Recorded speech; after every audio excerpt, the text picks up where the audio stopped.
In the heart of Africa, where every shadow hides danger and every heartbeat could be your last, a lion did something no beast had ever dared. He broke the oldest law of the wild. He was not feared because of his claws or his roar, but because of the secret he carried, a secret so dangerous it could destroy his pride, betray his nature, and shake the very balance of the savanna. This is the forbidden tale of a lion who fell in love with a gazelle. Coyote was feared across the plains. When his roar echoed, birds scattered from trees, and even the strongest buffalo lowered its head in respect. His mane was golden like the morning sun, and his body carried scars of many battles. He looked powerful, untouchable. Yet when the nights grew quiet and the stars spread across the sky, Coyote felt an emptiness no roar could hide. He watched his pride from afar, the mothers playing with their cubs, the young lions wrestling in the grass. And though he led them with strength, his heart longed for something deeper, something no hunt, no victory could ever give. One hot afternoon, Coyote wandered to the riverbank to drink. The water sparkled, cool and fresh under the sun, but across the rippling stream, his eyes caught sight of her, a gazelle. Her name was Amara. Her body was slender, elegant, her coat shining with shades of soft brown and white. Her eyes, her eyes were wide and kind, like two moons glowing in daylight. For a moment, the great lion forgot to breathe. He expected fear. He expected her to run, but Amara stood still. She looked back at him not with terror, but with quiet curiosity, as if she could see past his claws, past his teeth, straight into the lonely soul behind them. That moment should have ended. A lion was born to hunt, a gazelle to flee. That was the law of the wild, written long before Coyote ever took his first breath. Yet something stirred in his heart, something fierce but gentle all at once. The hunter in him faded, replaced by a feeling he had never known: love. He tried to shake it off. He told himself it was madness. But every time the wind blew across the plains, every time the herd of gazelles passed in the distance, his eyes searched for her. And when he found her, his heart would beat in a rhythm he could no longer control.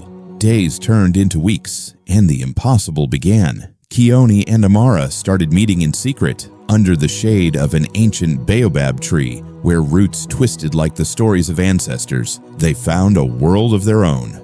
Amara spoke of her dreams, how she wished to run freely, to dance in the tall grass without always fearing what waited in the shadows. Coyote listened, his great head resting gently on the earth, his amber eyes soft.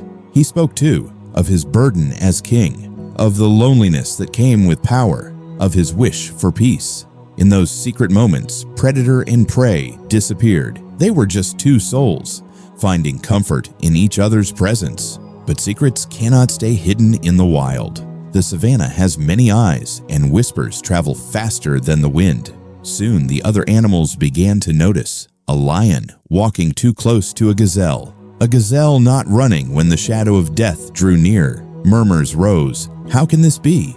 A lion in love with prey? Even Coyote's own pride began to question him. The lionesses hissed with anger.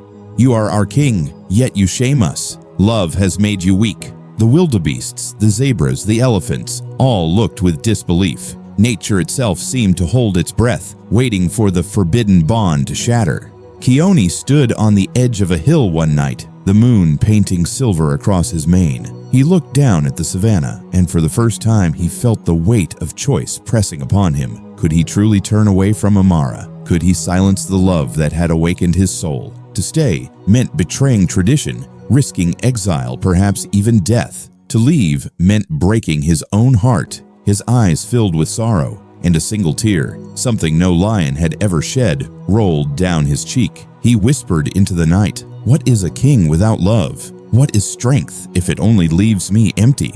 The answer came in fire. One night, a storm swept across the land. Thunder roared like angry drums of the ancestors. Lightning cracked the sky open, and dry grass burst into flames. The savanna burned, and in the chaos, Amara was trapped. The flames closed around her, smoke rising high. She cried out, her slender legs trembling. Without hesitation, Coyote charged into the inferno. The fire licked at his mane, scorching his golden crown, but he did not stop. Through smoke and sparks, he reached her. He lowered his great body, lifted her upon his back, and carried her out of death's grip. His body ached, his fur was burned, but his heart, oh, his heart, beat stronger than ever, for in saving her, he had chosen love. When dawn came, the savanna gathered. Zebras, elephants, wildebeests, even the smallest meerkats, all had seen the lion's sacrifice. They saw a predator who risked his life not for power, not for prey, but for love. Some lowered their heads in respect, some turned away in silence, and others, though confused, began to wonder if perhaps the laws of nature were not as unbreakable as they believed. For the first time, they saw not a hunter and hunted, but two beings bound by something greater than fear, something stronger than the hunger of the belly, the hunger of the heart. From that day forward, Kaoni and Amara's love remained fragile, like a flower blooming in the desert, but it lived.